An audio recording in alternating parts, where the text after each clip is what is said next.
Hello and welcome to Chapter 8 of the Vesper Arcade Super Street Fighter 4 tutorial. In this tutorial I'm going to explain input mechanics. I'm going to explain how you should be properly inputting your emotions. I'm going to explain buffering and more advanced techniques like carry throwing or super jump cancelling. Okay, first off, let's start off with negative edge. If you guys don't know what negative edge is, basically the game will recognize an input if you hold down the button and then release it, even though you don't see it in the training menu. So let's say I want to do a fireball at Ryu. I'll hold down Fierce Punch and then I'll do the motion and I'm just going to let go. And as you can see, it still comes out. So what this could be used for is, say you're waiting and you're anticipating for your opponent to do something and you need to input the command really fast. So for example, if you want to do an uppercut and you're waiting for him to jump, you can just hold down punch and then input the uppercut motion and then release, and it'll come out slightly faster, I guess. This also works with ultras. If you want to do Ryu's ultra, for example, just hold down 3 punch buttons and then just do the motion and let go.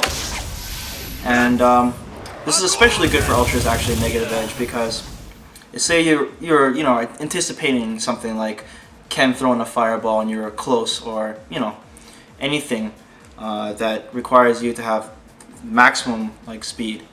A lot of people forget about negative edge, so this is just a reminder. Okay, now we're going to go over shortcuts. I went over some shortcut motions in my past tutorials, but I'm going to go through it more thoroughly now. Now, what Capcom did is they knew that not everybody's going to have a joystick or a fight pad, etc. That most people are going to be using controllers. So what Capcom did is they made the motions more lenient, in the sense that you don't have to have 100% execution on your special moves. They made specific directions in each special move that the game just needs to know what you're going to do. So what we're going to do is we're going to exploit these directions, and you can take advantage of this by lowering the amount of steps it takes to do a special move so you can input it faster. Okay, so let's start with uppercut motion, which is forward, down, down, forward, punch. All you need to input is double, down, forward. So down, forward, punch. So just go like this, and uppercut comes out. This is the most notorious shortcut. This shortcut is especially useful since you notice that you're skipping the forward motion, which means that you have to stand up. But since you only have to do down, forward, you can actually do the uppercut while crouching. So I'll crouch with Ryu and hold down, back, and then I'm just gonna wiggle the joystick. So I go down, forward, back, down, forward. So you're not holding it down and down forward because it go back to neutral. So examples like this. And since Ryu is crouching, it gives you more time to uppercut the opponent if he jumps in on you, and it can even dodge some attacks and give the uppercut more priority. Okay, so for half circle motions like Dawson's Yoga Flame, which is forward, down, back, back, punch. So you slide it. All you have to do is down, forward, and then just back, punch. Okay, so for example, see? For characters with command throws that are 360 motion, you only have to input a 270 motion. So for example, with Zangief, if you start at forward, you only have to slide it to up to do the command throw. So basically you can do it without jumping. So for example, this. As soon as the joystick hits up, I hit punch and it comes out. So for throw ultras, which is a 720 motion, you only have to input one full circle and then a half circle, and then the ultra will come out.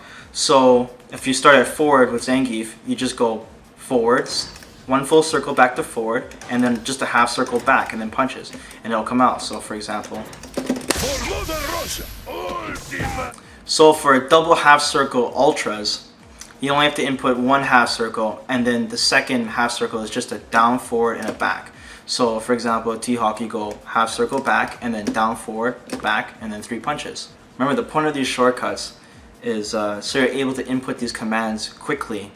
And if you combine it with negative edge, you can do it even faster. So for example, using negative edge and shortcuts, doing T-Hawk's double half circle ultra, you can do it very quickly, so watch. Got you. Not bad.